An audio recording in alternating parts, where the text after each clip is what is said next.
gonna stay there? Okay, so she's gonna stay there. Do you need to get your license but the DMV appointments are all booked? Do you need to get your license but you don't know what you need to do? It's so confusing. I got you. Yellow, welcome back to my channel. I'm Amelia Santini, and in this video, I'm gonna help you guys get your license. So the video is gonna be divided into two parts. The first part is what you need to do legally, how to get your license, the whole process. And the second part is tips. I'm gonna let you guys know in a little secret, things that I had to go through that you don't have to, and questions from you guys. So let's start with the video, right team?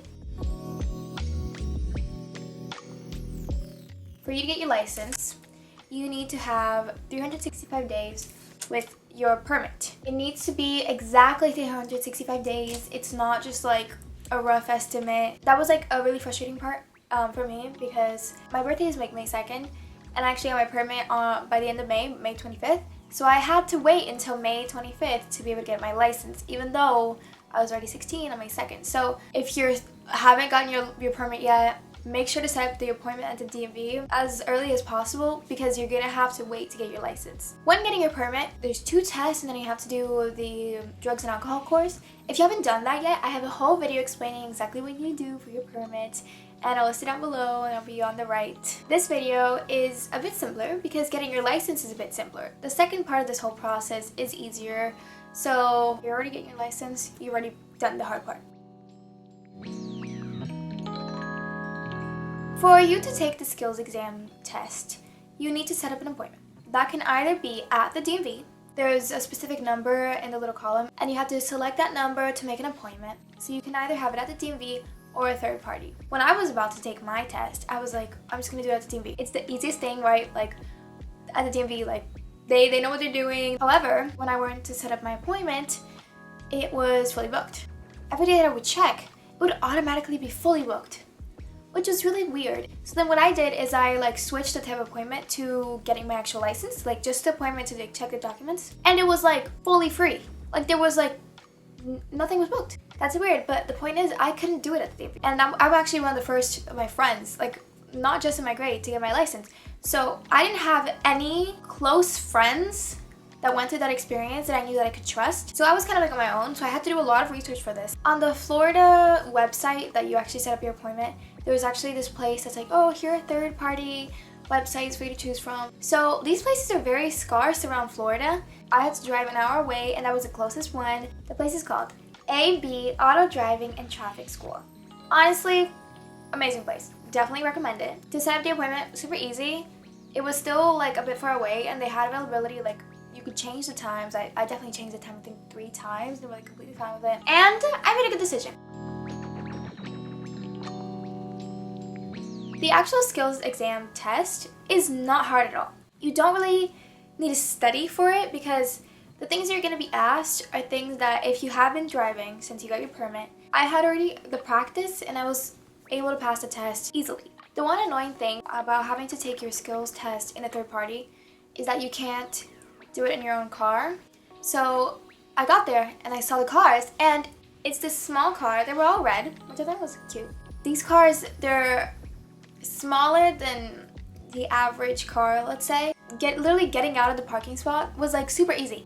You can't have someone else in the car unless you need like a translator. So I really like this place because it was this program that basically, when you take the test, you have 10 minutes with an instructor, and it's not really 10 minutes. It's like they go over everything, but I'm gonna get to there. And then you take a test with someone else. And it was very convenient because this guy is from the place that they're going to be testing me at. So he knows what the people are looking for. He knows how to achieve it. And he like taught me, right? I'm going to list the things that he's going to test for. The first is a 3-point turn. I'm going to upload a picture of what that is, just like a visual representation. Then approach of crossing. Yield right away. Straighten parking. Straighten parking is going to be this empty parking lot with 2 cones on the 2 lanes that you're gonna get on. And you're just gonna go into it, get out of the car, so you're gonna put it in park. Then he's gonna ask you a question. If you're parking on an uphill, the curb is on the right, which way are your wheels supposed to be turned? This is the only question that they ask, and the right turn is they should be on the left, they should be turned left. So just think like the curb is on the right, left. Another thing is stop quickly. So the instructor is going to tell you, go 20 miles per hour, and then I'm going to tell you to stop. And when I tell you to stop, you need to stop quickly. And this is just to test your reflexes. Backing. Yes, you're going to back a distance of 50 feet at a slow speed while looking to the rear. You can't use the rear view mirror or rear view camera monitor. And then obey traffic signals, signal and turn, in proper lane, follow at a safe distance, and use proper posture. Overall, the whole thing was like 45 minutes, like an hour with the instructor. So I was so excited. I went back in, they did something on the computer. I was like, oh, do you need to like give me anything? They go, no, we already sent it through the system. The DMV should already know that you already passed, but here's the paper just in case, and it just said that I passed. Things that you need to bring to the DMV. Now this is like the DMV part, you've already passed your test, this is like the legal stuff, right? So all the documents that you need to bring. Customers must bring original or certified copies of documents to validate your identity, social security number, and 2 documents showing residential address. For the 2 documents showing residential address, I think I just brought a report card because it showed like my name, it showed my address, and it showed like who my parents were. And then you also need to bring your permit. Don't forget your permit. You have to bring that. And then customers must bring photo identification. That can be your permit. I also brought my passport and my green card. The license is free, by the way. You don't need to pay. It's like just like an upgrade of your permit. So you've already paid for your permit. So it's kind of like an upgrade. Although if you do lose your license, change your name, or just like when it expires, you need to pay. And yeah, so that's how it is. That's like the whole process, how you get your license, stuff like that. I was so excited to get it. Here's like a picture of me at the DMV with my license. I was so excited. So now let's go to the tips and questions. Let's start off with tips. One thing that I swear by, you need to set up your appointment a month in advance. If you're excited to get your license, you've already had to wait a month after your birthday because you forgot to set up an appointment for permit. Don't wait 2 months after your birthday because you forgot again. Just set up the appointment. I actually suggest going to a third party because the third party that I went to, I definitely suggest it. It's not paid promotion, by the way. Not getting money for promoting it, by the way. I suggest you guys go to AB, Auto Traffic School, because the whole instructor thing actually really helped me. I was able to practice like right before the test exactly what I needed to do, exactly where I needed to do it. Like it was that parking lot. He like helped me with the question and the 3-point turn, and they were like all super nice. Another tip that I have is when you go to take a picture. What my mom did, and it wasn't even me that thought about it, it was her. Imagine like the table is like right next to the camera. And then she goes, okay, go take a picture. So I go in front of the camera. I stand here. What my mom did is she stood right in front of me, covering my face. She was like, oh, okay, move your hair like yes. So she did that so that the lady wouldn't be able to take the picture until I was prepared. Let's say you get someone that's like impatient. They don't want to wait. They're like annoyed at you and they just take a picture and that's the picture that they use. You don't want that. Like that's frustrating. So what my mom did was really smart because you can have anyone do like your parent. Just go in front of the camera while you're getting ready and I'm like, okay, I'm ready. Person goes off and you stand there. I really like my picture. Let me show you guys again. I really like it. So yeah.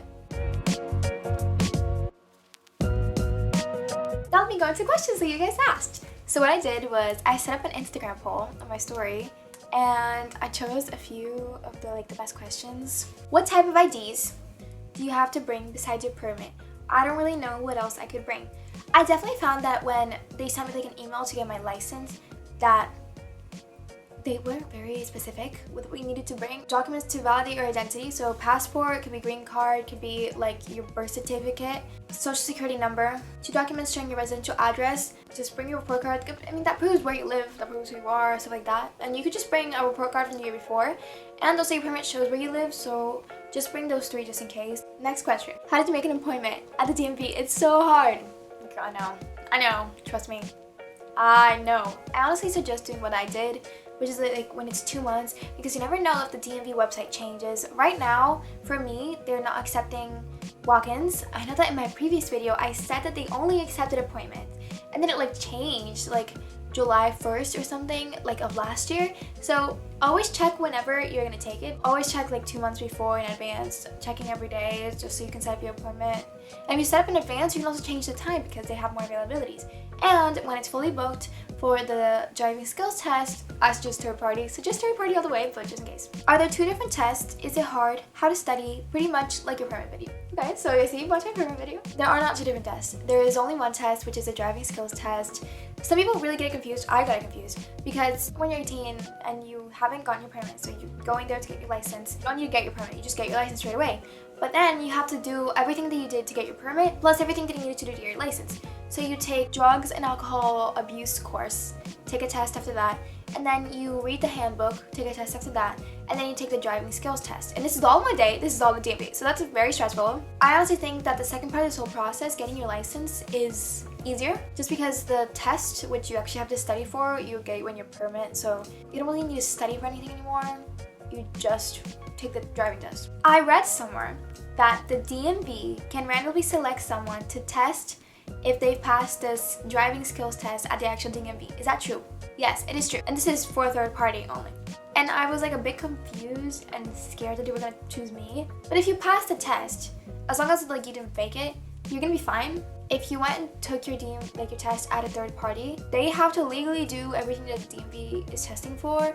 So if you did that, you should be fine. Generally speaking, how does it work when you go into the DMV for your license?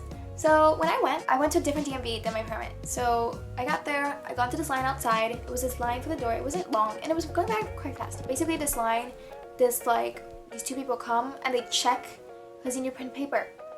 You need to print paper, the email that he sent you. They check, oh, okay, so you do have an appointment. What time is your appointment? And then you just check off your name, like, oh, she's here. Then you go inside, you go into this other small line. They give you the number. Then you sit, and then you just wait for your number to be called. And then you give all your documents. She gets your permit. She gets it off. You take the picture. You wait, and you get your license. It's all really quick.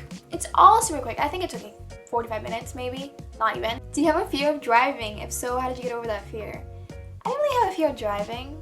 I would use the word a little bit stressed instead of being scared. When you're driving with your parents, I definitely feel like they're always telling you what to do. So a voice in your head that tells you what you should do or you should not do is them.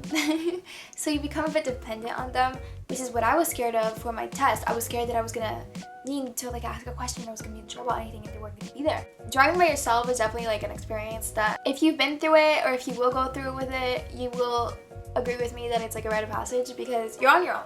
And there's a lot of rules I need to remember, even though after you're driven for quite a bit, these things come natural. And when they do come natural and you look back to how you used to be, you're like, oh wow, I've come a long way. It's like a beautiful rite of passage. Everything about driving / your car. I could make a whole video about my car and about driving and stuff like that. Do you guys want that? If you do, comment down below. I feel like these are a bit out of topic for this video, so I think I'm just gonna end it. If you guys have questions about driving after you get your license, getting a car, what my car's like, a little video, stuff like that, comment down below. I would love to make a video about that. If you guys still have any questions that I haven't answered, also comment down below. I love hearing your questions and I love answering them. And that's it for the video. Thank you so much for watching. Make sure to give this video a like, subscribe, and hit the notification button. And send this video to anyone that's gonna get their license to make their experience less stressful. I hope I made your experience less stressful. And if you have any questions, like I said, comment down below. I got you. Bye!